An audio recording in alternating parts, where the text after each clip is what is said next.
Good morning.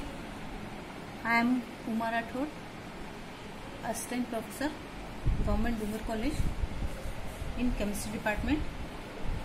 आज हम BSc part second के थर्मोडायनेमिक्स फर्स्ट में हीट ऑफ न्यूट्रलाइजेशन का अध्ययन करेंगे। इसमें हम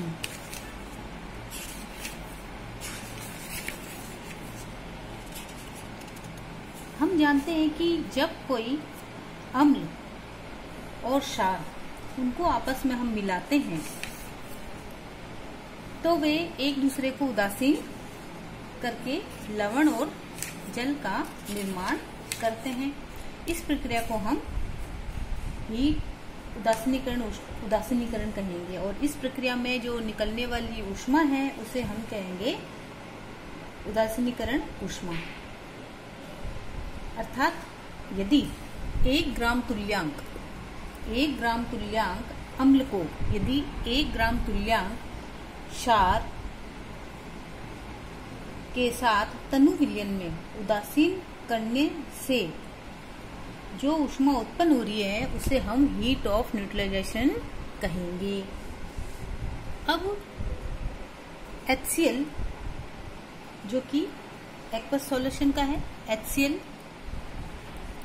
और NaOH इन दोनों से बनता है NaCl। ये तो हो गया लवण और वाटर, और साथ में जो ऊष्मा निकलती है उसका मान होता है हमारे पास 57.32 kilo joule.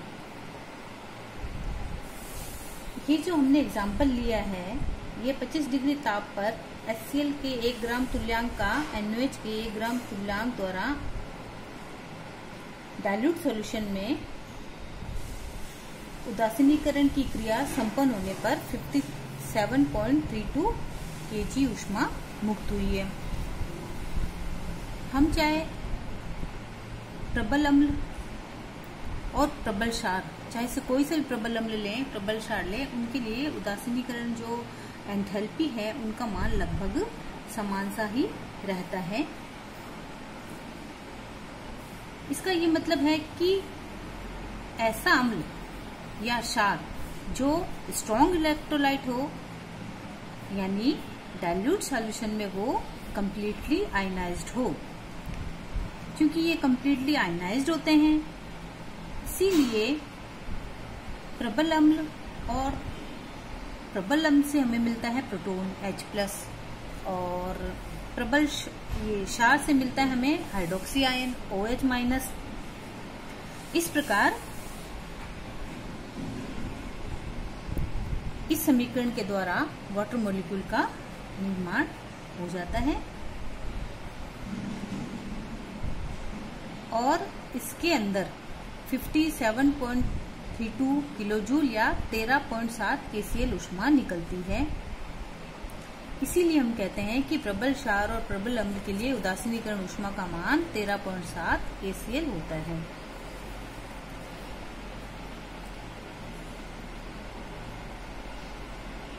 Enthalpy of neutralization of an acid at a equivalent temperature is defined as the enthalpy change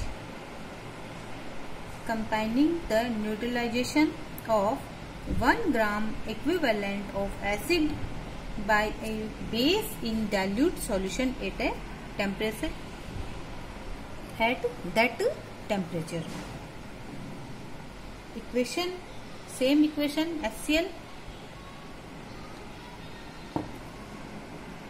और NaOH, इसे NaCl सॉल्ट का फॉर्मेशन और वाटर मॉलिक्यूल का भी फॉर्मेशन।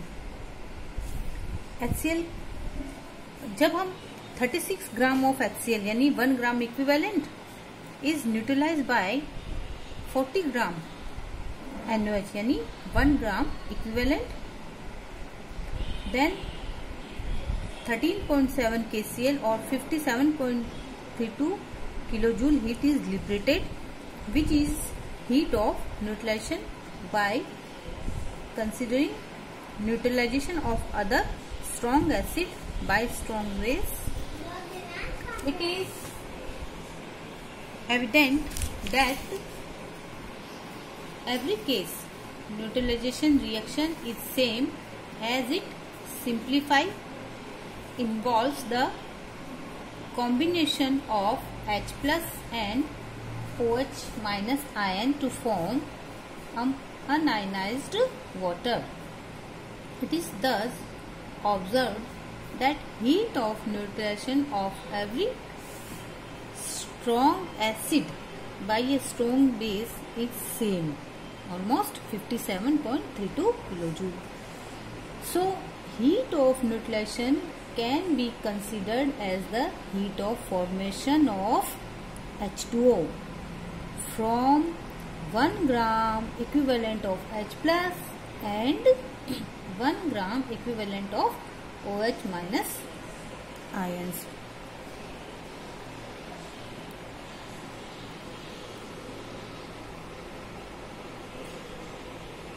HCl हम जानते हैं कि स्ट्रॉन्ग मोनोप्रोटिक एसिड है और NOH स्ट्रॉन्ग मोनोबेसिक बेस है।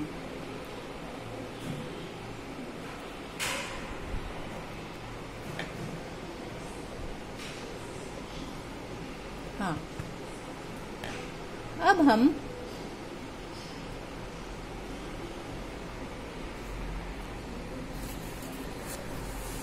यदि कोई स्ट्रॉन्ग अम्ल की जगह हम कोई वीक एसिड लेते हैं, वीक एसिड यानी एसिटिक एसिड, और प्रबल अम्ल प्रबल क्षार यानी NOH हमने ले लिया है। अब हम जानते हैं कि जो वीक एसिड होता है या वीक बेस होता है वो कम्प्लीटली आयनाइज फॉर्म में नहीं होते हैं, इसलिए इनकी जो हीट ऑफ न्यूट्रलाइजेशन की वैल्यू है वो थोड़ी सी कम होती है। हमने देखा कि एसिटिक एसिड और NOH इसके लिए हीट ऑफ न्यूट्रलाइजेशन की वैल्यू है 55.23। इसी प्रकार हम अगर वीक बेस लेते हैं और स्ट्रॉन्ग एसिड लेते हैं तो हमारे लिए इसकी वैल्यू है,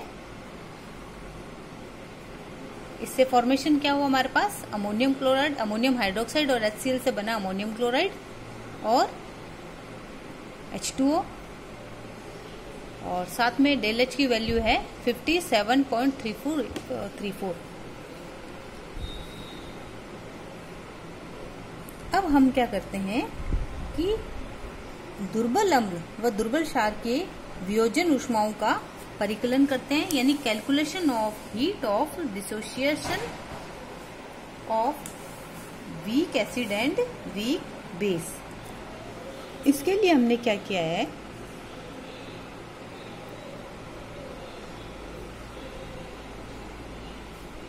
कि एसिटिक एसिड के लिए Ka की जो वैल्यू है, जब ये टूटेगा तो CH3CO minus ion plus H plus ion, इसके लिए जो डेल H की वैल्यू है इसे हम एक बार H1 मान लेते हैं, ये हमें ज्ञात करनी है इसलिए इसे हमें D मान लो या X मान लीजिए, और H प्लस और OH माइनस जिससे कि H2O का फॉर्मेशन होता है उसकी हमें H वैल्यू यानी डेल H की वैल्यू हमें पता है वो है 57.32। अब यदि फाइनली डेल H निकाला जाए तो H1 प्लस H2, और डेल H की वैल्यू ऊपर दे रखी है एसिटिक एसिड के लिए।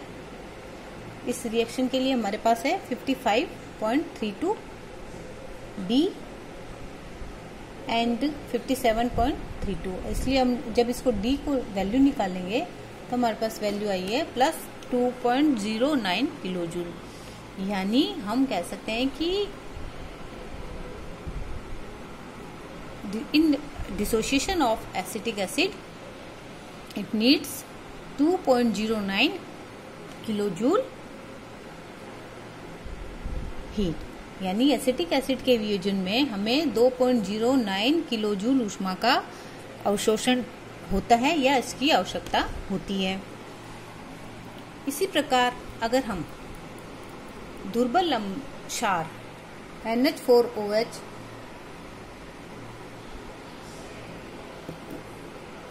के वियोजन की ऊष्मा का मान x या d मान लेते हैं पर, और हम क्या करते हैं, अमोनियम हाइड्रोक्साइड अमोनियम क्लोराइड की इस रिएक्शन से हमें पता है इसकी जो H की वैल्यू है वो कितनी है 51.34। H और OH के लिए हमें पता है 57.32। अब फाइनली हम इक्वेशन है इसके द्वारा हम देखते हैं del H is equal to del H1 plus H2, तो इसकी वैल्यू हमारे पास D और D प्लस इसकी वैल्यू हमारे पास 57.32। फाइनली D या जिसको हम X मान सकते हैं इसकी वैल्यू निकली हमारे पास 5.98 kilo joule. It means we need 5.898 kilojoule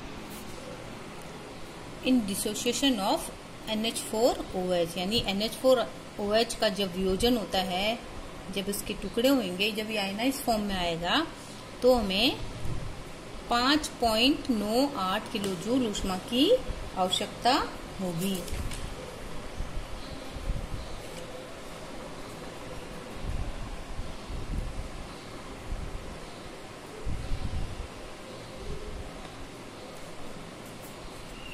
जो वीक अम्ल है, कुछ जो वीक अम्ल है उसको एग्जाम्पल के साथ हम बताएंगे कि उसकी उदासीनीकरण की एंथैल्पी की वैल्यू कितनी है और वियोजन की एंथैल्पी कितनी है। जैसे एसिटिक एसिड है, उसके उदासीनीकरण की जो एंथैल्पी की वैल्यू है -55.23, जबकि इसकी वियोजन की जो एंथैल्पी निकली है वो कितनी है +2.09। अभी हमने एग्जाम्पल में भी देख लिया, एसिटिक एसिड की निकली है, ये देख लीजिए वियोजन की जो एंथैल्पी है इतनी 2.09, और जबकि इसकी जो हीट ऑफ न्यूट्रलाइजेशन है, उदासीनीकरण की जो ऊष्मा की वैल्यू हमें कितनी मिली थी 55.23। इसी प्रकार जो अपने पास है HCN है, उसके लिए आती है उदासीनीकरण की एंथैल्पी है -12.13, और वियोजन की जो एंथैल्पी है वो हमारे पास है 45.919। H2S के लिए उदासीनीकरण की एंथैल्पी -15.90 और किलोजूल में, और जबकि इसकी वियोजन की एंथैल्पी हमारे प्लस 41.42।